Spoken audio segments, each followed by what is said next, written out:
Because they stand in contrast to each other. Yeah. That's the problem with our theology. Right. Is we've got these two concepts. This is the original concept. Right. But this is the concept that's taken over. Yes. Well, and that's like, we should start and then. Okay.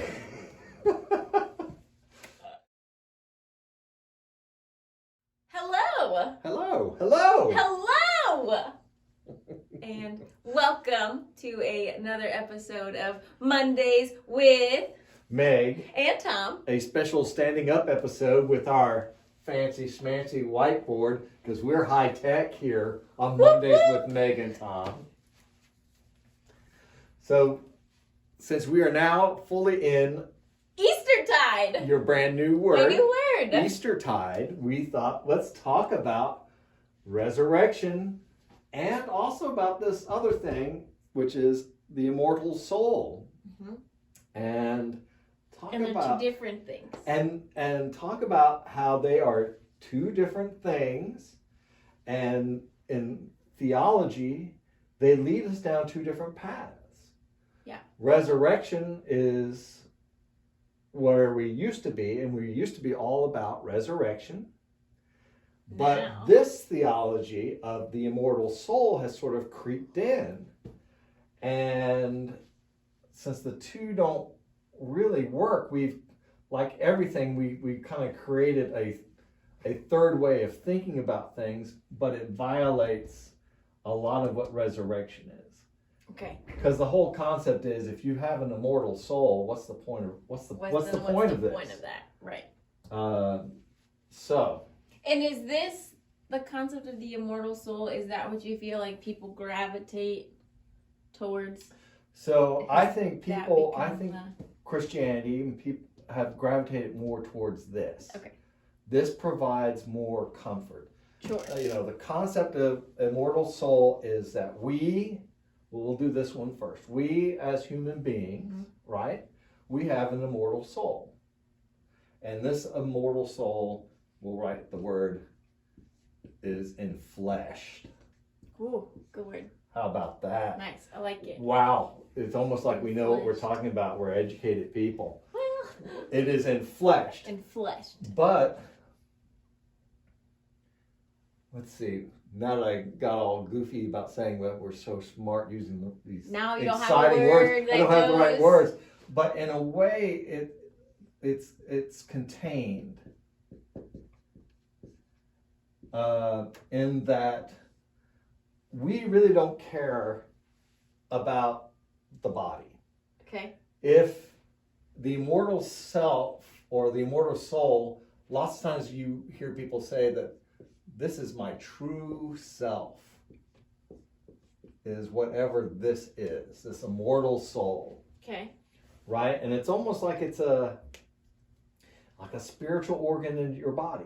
Right. It's just there.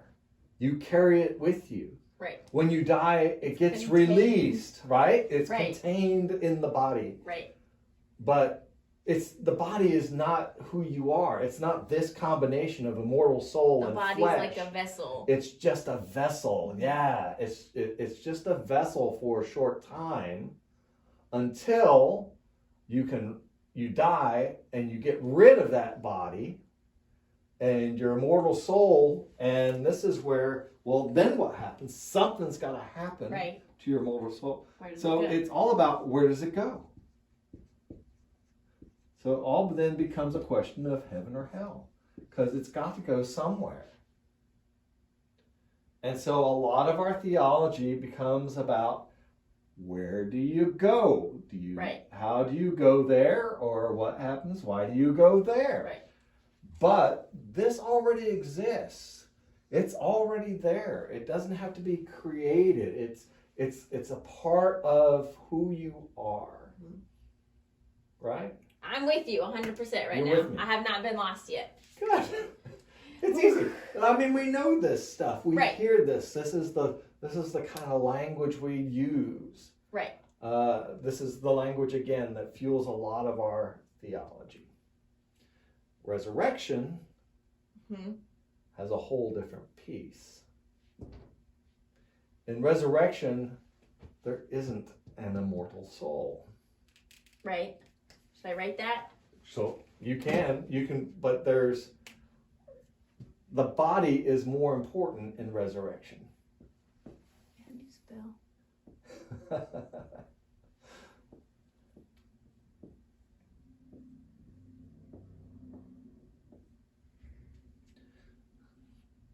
Right? Bodily. It's always bodily. The body is important.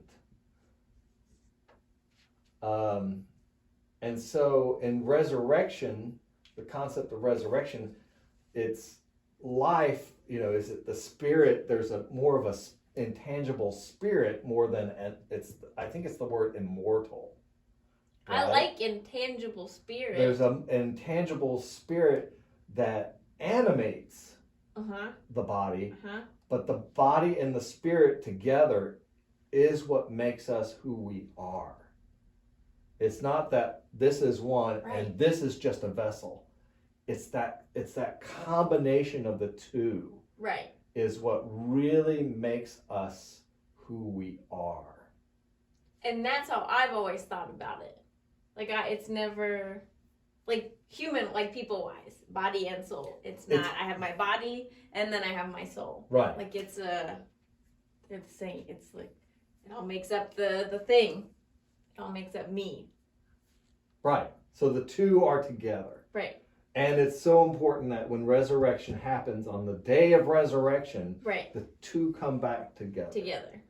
So one of the things, like at Easter, when we talk about Jesus dying, and we had mentioned this a little bit last time about it, when we talked about he descended into hell a little bit. Right. So in with resurrection, there is real death.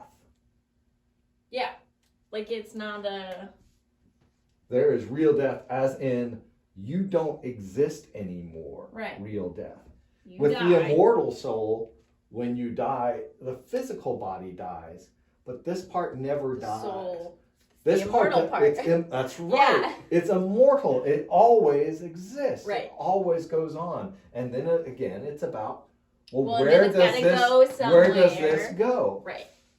But in resurrection, there is real death. Right. You stop existing. Yes.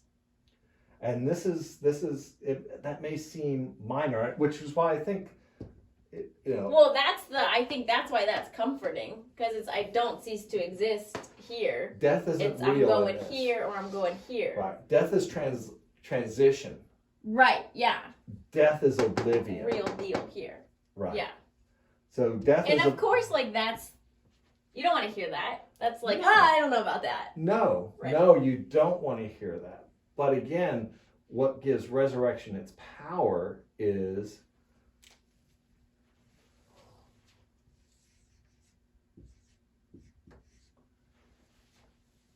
for resurrection to happen, you need God. Right.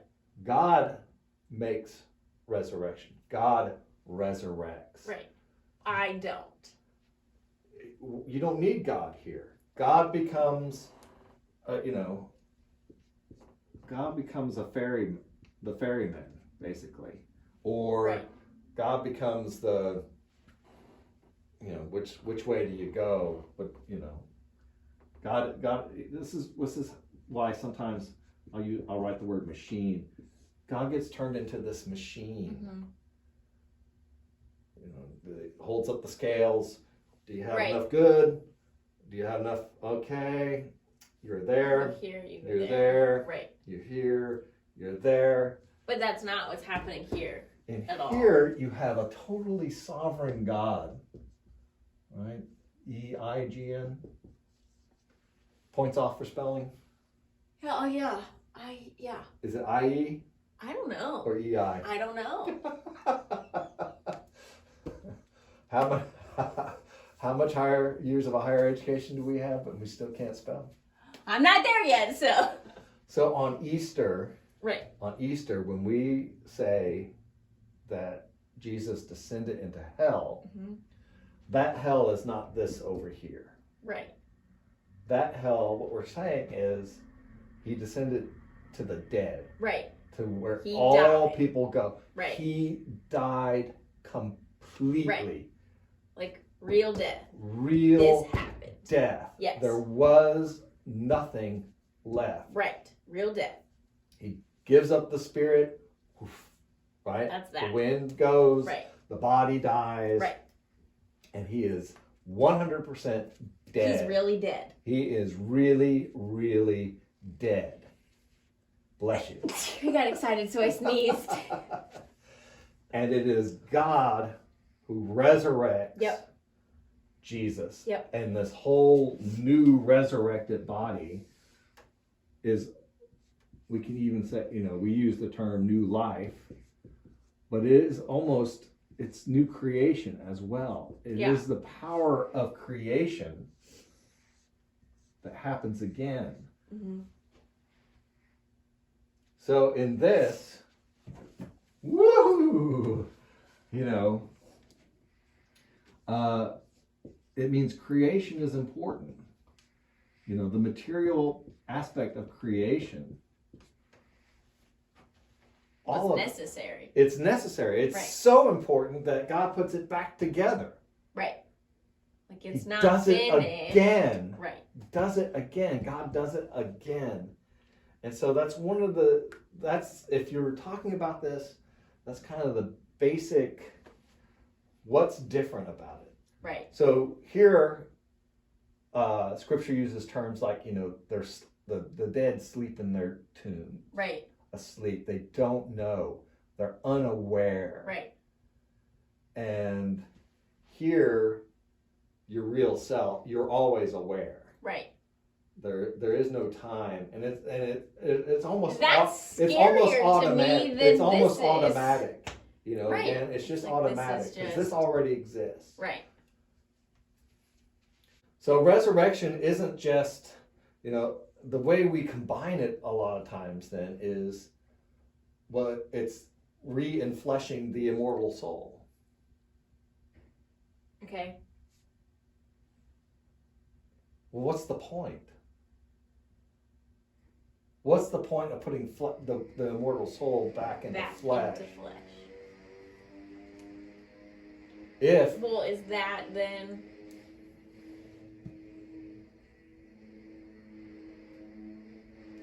Does that have to do with then getting my body to heaven? Like, is that?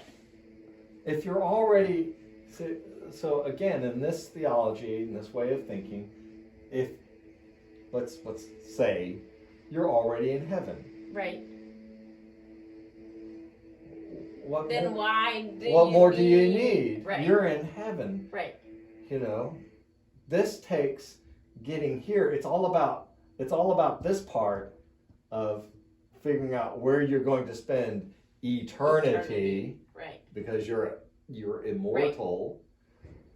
It's all, if you're already in heaven, you've won the lottery. It's all, There's really nothing else. Like that's what else is there? Right. Because when you look at them apart like this, mm-hmm. I look at this and I go, yeah, I don't want that. You don't want this?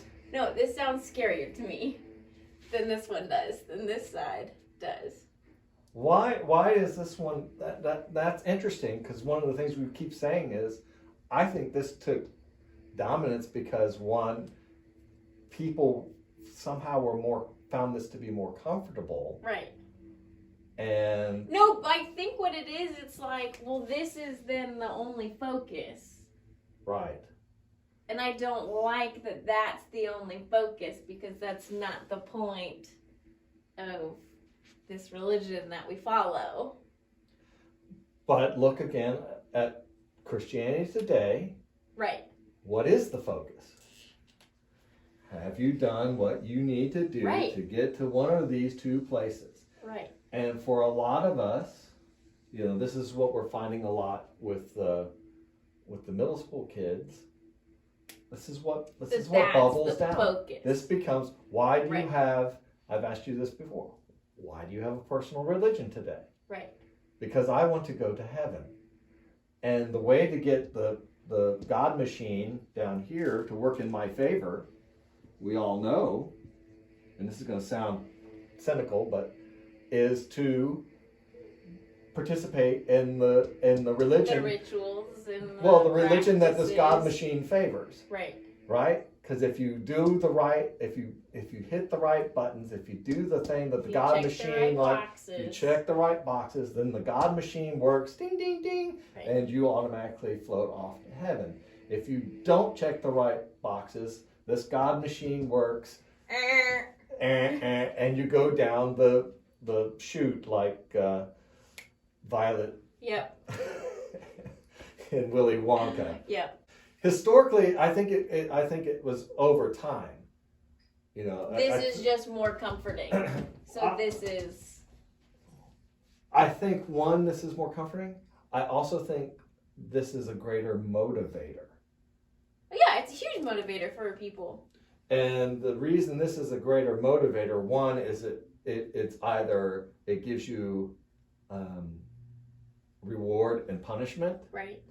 It helps me as church decide and gives me power over telling you now here's how you do it. Right. What's the methodology? What do you have to believe? Here's what you have to be a part of my particular church. Right.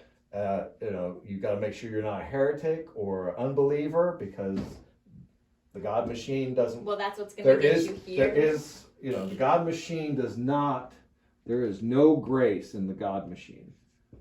The God machine works like a machine. Right. It does what it's supposed to do. It does what it's supposed to do.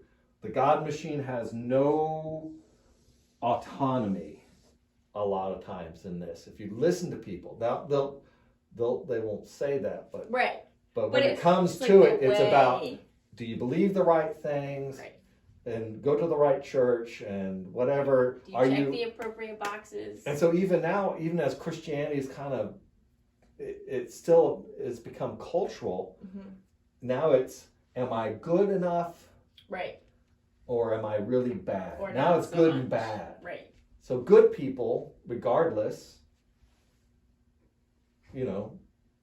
float up to heaven. And it's almost like a Jainism and karma residue. Yeah. So the more good, the less bad you've got. Good allows you to float up to heaven. Up.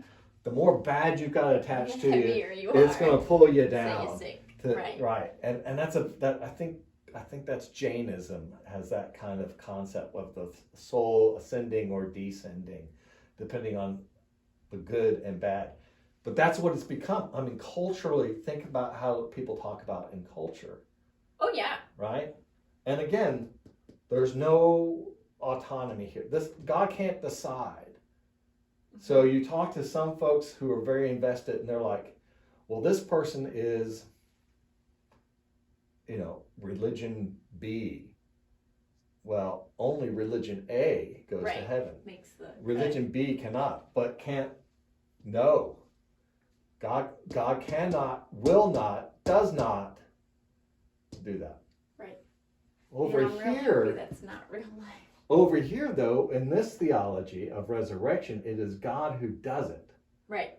God makes every and all decisions. Right. God is independent. Well, there's no room for God over here, and I think we kind of already said that. Right. But it's like God's more of the machine. Right. Over here. Right. There's just no room for God here. But this is all about God. Right. Because God is creating. God is bringing life out of death. Right. Right? He's bringing, it goes back even to the first creation story. Bringing, is creating ex nihilo. Right. Right? Out of nothing. I don't know if that's the way it's properly pronounced, but creates out of nothing. Well, yeah, the order and brings out of the chaos life. and the right. And brings life. It's still that story. It's still God. This is why it's important to say, what is the character of God? And I know I've got my back to. Hi. to say that we know who God is through Christ, that Christ reveals the character or who God is. Right. It's in that we have hope, not Right. in the automatic whatever. Right. But we hope that this God feels we are so important, loves us so much, Right.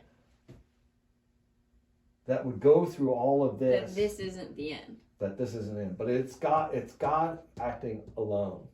Right. Of course, then the question always is going to come up: what if God decides not to? Again, that's all God's choice. Well, I think that you don't have a part to play in resurrection. Right. But I think then, like, what if God chooses not to?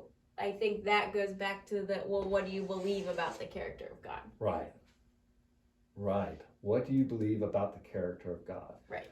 This is where we can talk more about when... Just because you want to damn people to hell doesn't mean that God does. Right. Well, with Luke and the parables in Luke, right, we always bring this out with the lost sheep and the lost and the coin.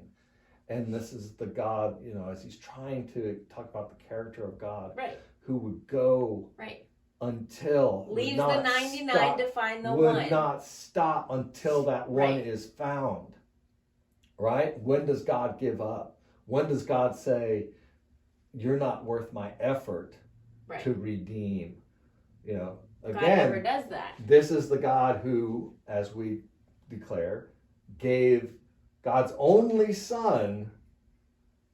That's the kind of character. I will sacrifice my very heart. Right. Because to care for you so much that, Right. But sometimes, such a free and active God is scary. Because over here again... Well, it's like that doesn't help me fit God into the box. You can't put God... Here the box is made. Right. And we keep making the box and making the box. And this is the way God will act. And this is the only way God will act. And we ignore those times in Scripture, or we somehow try to deny when God does something new or different or surprising or acts in ways that is unexpected. Right. Because God is free to do and be who God is. God is active and involved and creating and like always. This doesn't stop. It doesn't stop. Right. And again, and is not controlled by us. Right. Whatever is inside God, the love of the steadfast love of God. I'd love to know how many times that phrase is in the Bible. It's the steadfast love of God in which we have hope. It's all God. It's all God all the time. Right. And not us. Right. But sometimes, I guess, for me, I love that I'm powerless. It's not on my shoulders. Right. It's not up to me to save myself. Right. Or to save anybody else. So again, I don't do that. That's not. I can't save you. Right. That's above my pay grade. It's above my pay. Only God can save you. Right. Only God. Is that okay? Woo, having a moment. Is that why maybe this concept is maybe also then a little trickier? Because it's like here, okay, you die, and then here. Something immediately happens. Here, we always talk about the day of resurrection, or when the time comes, or the time is coming when. That's right. Like that's. So is that maybe why, like, this is like a kind of a thing? Because it's like you don't know. You don't know. You're dead. You're really, and you're not just dead. You're really dead. Right. You're not. You're dead. You're not in the waiting room. So then, how do we do better at teaching and preaching this? I think lots of times we do preach and teach this. But what people hear is this? We don't. I think what we need to do better is what we're going to try to do here, which is talk about if this is the theology that you're following, this kind of concept, what are some of the things that this leads to? Okay. So, for example, one of the things that this leads to is this word, disposable. Oh.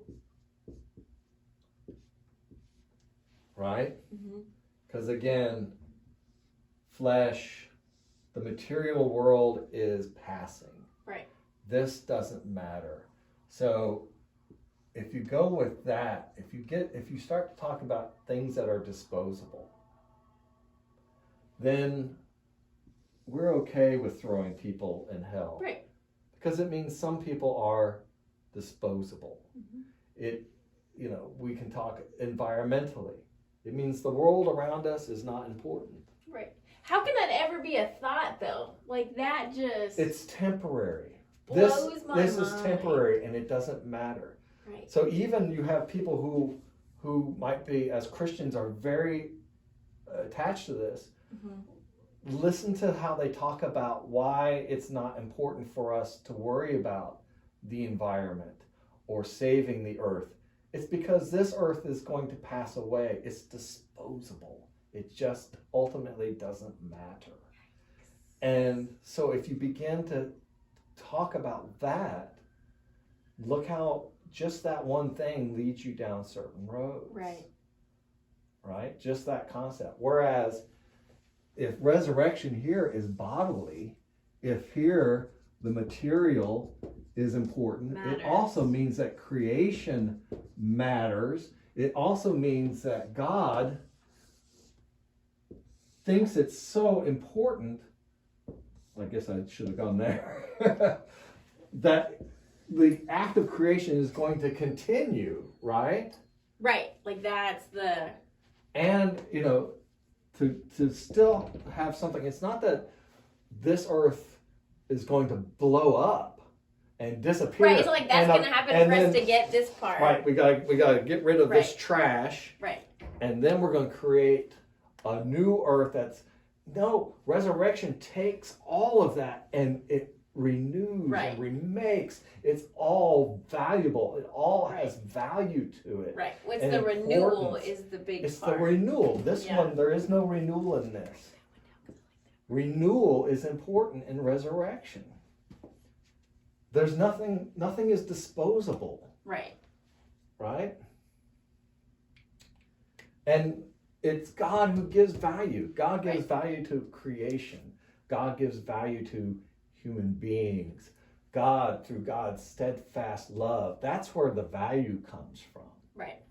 And I think that's a little different than here. Mm-hmm. Well, like, the steadfast love isn't present in the... Doesn't need to part. be. Right. Because this is... this is just like the... I think, again, the word machine is the right thing to use. Yeah. It's all about the scales. Right. Which size do you skip? Do you tip the scales? Right. So I think we can save a lot of that for next time. Yeah. And that kind of talk, as we go, because all of theology, it's not like we're trying to, theology isn't science. Right. Theology is more art. It's more about the language. It's more about where do these thoughts take you. Mm-hmm. And so that's one of the reasons that theology, it's not like we're trying to, it's not like our words create and define the reality of everything. Right. Because there's always the element of faith. Mm-hmm. There's always the element of, if we say this about God, it follows then that we can't believe this about God. Right. Or we have to, or as disciples, this is the path that's put in front of us, not this path. I'm just doing right. This Yeah. I'm not going with one or the other here. Right. And that's the value again of knowing theology. It's that kind. Right. It's that kind of discipline. Yeah. It's a little different. It's not It's not equations. Equations work in Machines. Right. We're talking about a living, active God. Right. And so all our theology, one, it's not defining who that God is. It's Right. understanding better who this God has revealed Right. God to be. Right. Right? We're always Dr. Miliori. Yep. One of the best things I think I heard him say is all theology is us seeing God's footprints. We're always one step behind and seeing where God might be going. But as soon as we get in front and now we're telling God where God will be going, Right. what God's next step is going to be. Not... Now we're dictating right. to God who well, God now we're must operating be. over here. Now we're over taking here. control of God. Right. And we're in control of God. Right. Whereas over here, God is sovereign. Mm-hmm. We're not in control. We're not in control. Right. We're not in control, Meg. I prefer it that way. Right? I can't be in control over here. Right. But I can, and boy do we create theologies of control where we try to control God through our religion, through our doctrines and such. Mm-hmm. We control and say what God will and will not do. And who am I to tell God what to do and what not to do, ultimately? For real. Yeah. Does that sound like a good point to end it on? Yeah. Or do you got a question or two? Good and again, nuggets. here's No, I'm absorbing. Here's the bit. All of this kind of stuff,